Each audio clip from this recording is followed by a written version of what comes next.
നമസ്കാരം. വയനാട്ടിൽ രാഹുൽ ഗാന്ധിയെ നേരിടുന്നത് മണ്ണിൽ വളർന്ന നേതാവ് കെ സുരേന്ദ്രനാണ് എന്നായിരുന്നു ശോഭാ സുരേന്ദ്രന്റെ കമന്റ്.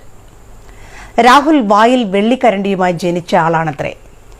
എന്തായാലും ഇഡിയുടെയും മോഡിയുടെയും നല്ല മനസ്സുകൊണ്ട് ഈ പറഞ്ഞ മണ്ണിന്റെ ഉണ്ണിയുടെ വായിൽ മണ്ണിന് പകരം ഇപ്പോൾ സ്വർണ്ണക്കരണ്ടിയും കുഴൽപ്പണവുമാണ് എന്നൊക്കെയായിരിക്കും ശോഭേച്ചിയുടെ വ്യംഗ്യഭാഷയുടെ അർത്ഥം.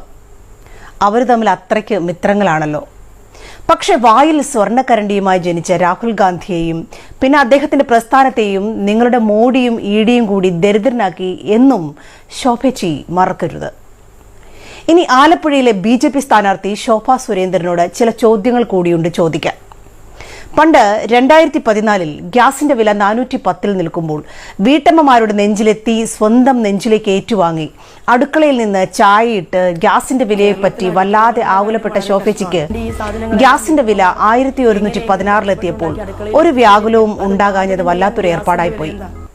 നരേന്ദ്രമോദിക്കെതിരെ നടു റോഡിൽ വിറക് കത്തിച്ച് കഞ്ഞിവെച്ച് ശോഭചേച്ചി പ്രതികരിക്കുമെന്ന് കേരളത്തിലെ സ്ത്രീകൾ പ്രതീക്ഷിച്ചു.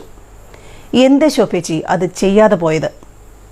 പെട്രോൾ വില 72 നിൽക്കുമ്പോൾ ശോഭാ സുരേന്ദ്രൻ സൈക്കിൾ ചവിട്ടി പ്രതിഷേധിച്ചത് നിങ്ങൾ മറന്നാലും ഞങ്ങൾ മറക്കില്ല. ഇന്ന് പെട്രോളിന്റെ വില 107 പഴയ ഗൗരവമൊക്കെ പുറത്തെടുത്ത് പ്രധാനമന്ത്രിയെ പ്രതിഷേധം അറിയിക്കാഞ്ഞത് എന്താണ് ശോഭചേച്ചി?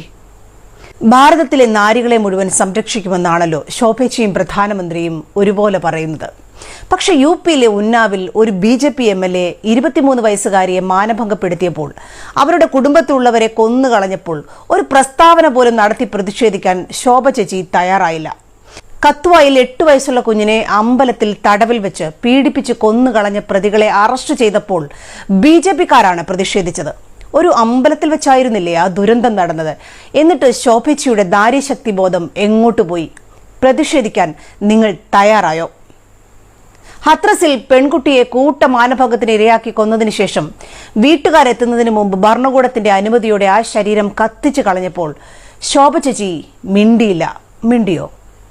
മണിപ്പൂരിൽ സ്ത്രീകളെ നഗ്നരാക്കി തെരുവിലൂടെ ആട്ടിത്തെളിച്ച് കൂട്ടമാനഭംഗം നടത്തിയപ്പോൾ ശോഭാ സുരേന്ദ്രൻ എന്ന ആലപ്പുഴയിലെ BJP സ്ഥാനാർത്ഥി അന്ന് എവിടെയായിരുന്നു? പ്രതിഷേധം പങ്കുവച്ചോ? പ്രധാനമന്ത്രി ഇതുവരെ അവിടെ പോയിട്ടില്ല, ഒരു വാക്ക് മിണ്ടിയിട്ടില്ല. എന്നിട്ട് രാജ്യത്തെ സ്ത്രീകളുടെ വോട്ട് നിങ്ങൾക്ക് വേണമെന്ന് പറഞ്ഞാൽ ഞങ്ങൾ സ്ത്രീകൾ എങ്ങനെ പ്രതികരിക്കണം ശോഭചേച്ചി? 3 മാസത്തിനിടയിൽ താലികെട്ടിനും പെരവാസ്തോലിക്കുമൊക്കെയായി പ്രധാനമന്ത്രി 5-6 തവണ കേരളത്തിൽ വന്നുപോയപ്പോൾ എന്തേ മോദി താങ്കൾ മണിപ്പൂരിലെ പീഡിപ്പിക്കപ്പെട്ട കൊല ചെയ്യപ്പെട്ട പെണ്ണുങ്ങളെക്കുറിച്ച് ആശങ്കപ്പെടാത്തത് എന്ന് ചോദിച്ചു നിങ്ങൾ? സീറ്റ് കിട്ടുകയും മത്സരിക്കുകയും ഒക്കെ ചെയ്യുമ്പോൾ വോട്ടർമാരുടെ ഈ ചോദ്യങ്ങൾക്ക് കൂടി ഒരു സ്ത്രീ എന്ന നിലയിൽ മറുപടി പറയാൻ ശോഭാ സുരേന്ദ്രൻ നിങ്ങൾ തയ്യാറാകുമോ?